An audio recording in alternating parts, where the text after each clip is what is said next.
Good morning, everyone. I am so happy that it is sunny every day. So I'm going to sit in the sun, and yes, there's a glare, but that's fine. It is a Wednesday morning. Today is a little bit of a day off. I'm going on a lovely kind of day out with a brand, well, half a day out, and then I have all my stuff because I've got an event tomorrow. I probably won't cook too much today. I may do one or two things. I love that I said it's a day off. But for me, this is kind of a day off. It's not an event day. But what I did this morning because of the sun, and yeah, I felt like I just haven't done this for ages, is oil my hair. And I wanted to take you through what I use as my hair oil. Oh my God, I want the sun to come through this. Look at this. Look at that. Okay, so this is my hair oil concoction that I make at home. This is not something that may suit everyone's hair, okay? So I just want to clarify, I'm not a hair specialist at all. This is just something that works for me. It is something my kakima taught me a few years ago now. And for me, it's stuff I have at home, and I think it actually helps my hair retain the shininess and the volume. I do have quite genetically nice, straight hair. It's just what my hair is like. I don't use any styling stuff on my hair. I never have. I have gone through trying it for years. Just like the usuals, like using straighteners to curl my hair or using curlers. And I've even crimped my hair back when I was a teen. Not great. But honestly, day to day, I don't use any styling stuff on my hair. My hair is literally as it is now. Obviously, it's got oil in it at the moment, but typically, this is what it looks like. It's pretty straight, medium length. I've been cutting my hair this length for a few years now, and I feel like for me, this is the length that generally works in tying it up in a top knot when I'm working, or having it out sometimes, or just clipping it back. That's just what works for me. But this oil, okay, I'm going to give you a better view. Look at this oil. Okay, so it's very simple to make this, okay, at home. So it's mustard oil, it's mustard oil. In most Bengali homes, you have mustard oil. If not, mustard oil is what my mum used to use on my hair, my skin when I was little. So I've kind of gone back to that. And then you simmer it with neem leaves, fenugreek seeds, and onion skins, and maybe an onion if you want to use up an onion. I typically collect some of the skins and the ends of my onions that I've been cooking with, and then I just put it in. I also add in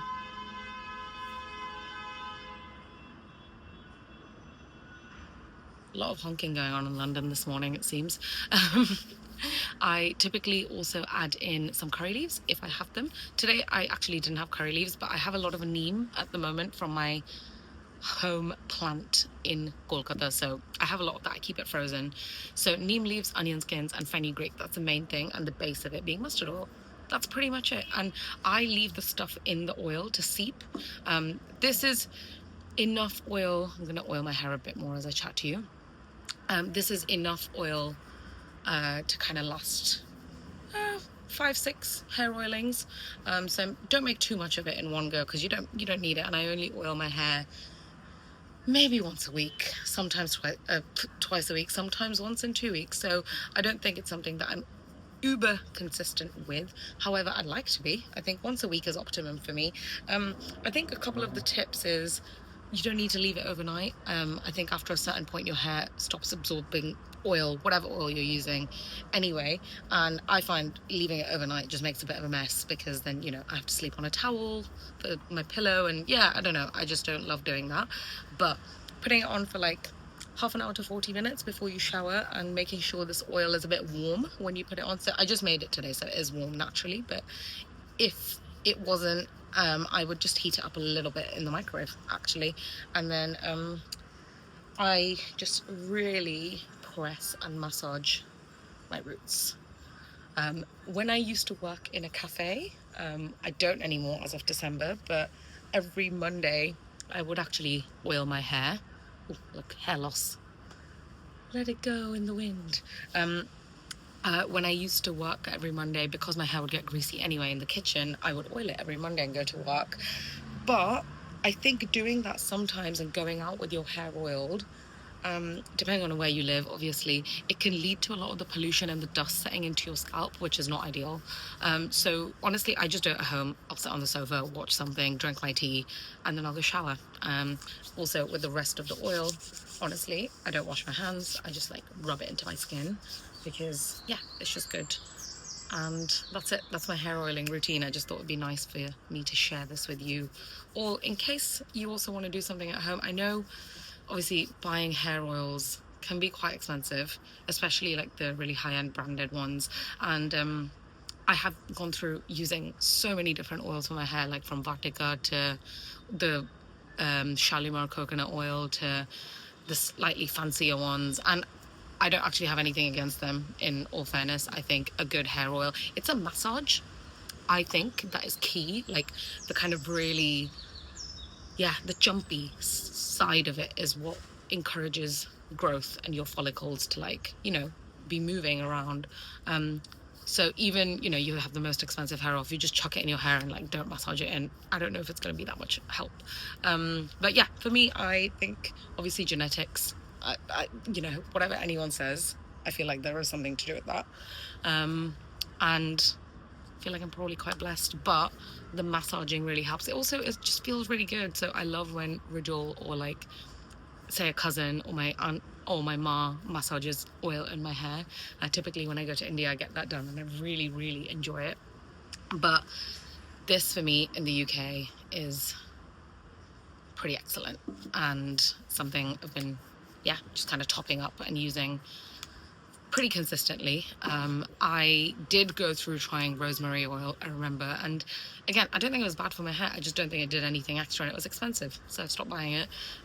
At the moment, the hair oil that I have that is bought is the Fable and Main hair oil, which is excellent. Absolutely love it. It smells divine.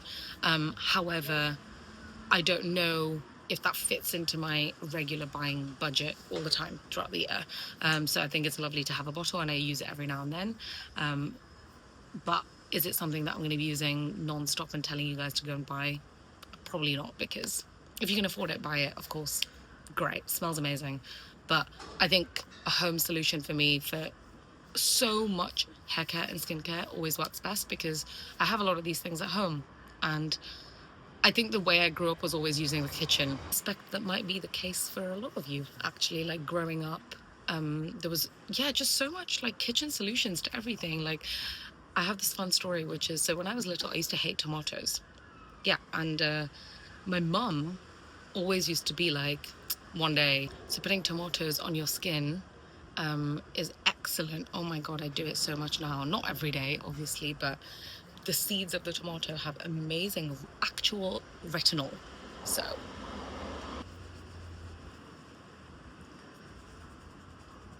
just really going into my roots.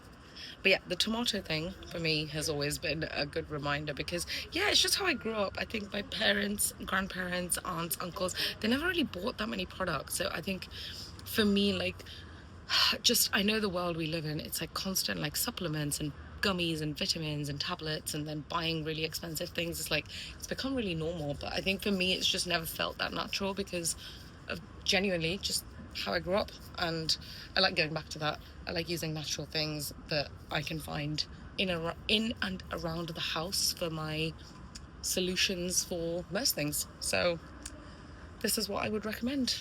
Even if you don't use mustard oil, maybe use a good olive oil.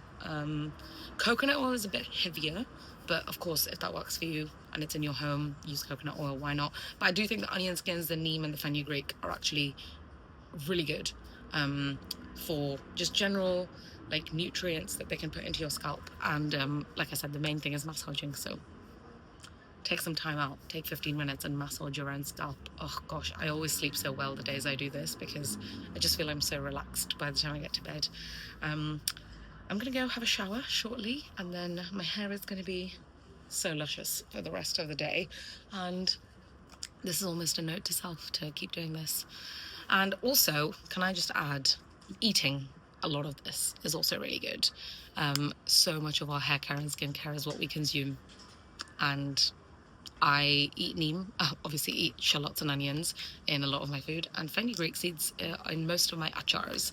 So yeah, I don't know, for me a lot of just how I take care of myself is what I'm putting into my actual body day to day. It doesn't have to be complicated, but if you include these things in your diet and you're not having time to massage, then I don't know, you're probably doing fine. That's all.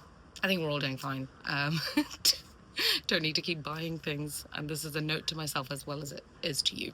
Hope you enjoyed this cute little random chit chat video in the morning, sitting in the balcony, putting some sun in my hair. And I will see you on the next video, hopefully in a few days' time. Last but not least, I'm going to show you off and touch wood on this, my jasmine plant that I've bought. And actually my plan is once all these flowers start falling, when they do, because they don't bloom for very long, I'm going to collect them and do my own jasmine oil. So that's the plan. But beauty, look at her.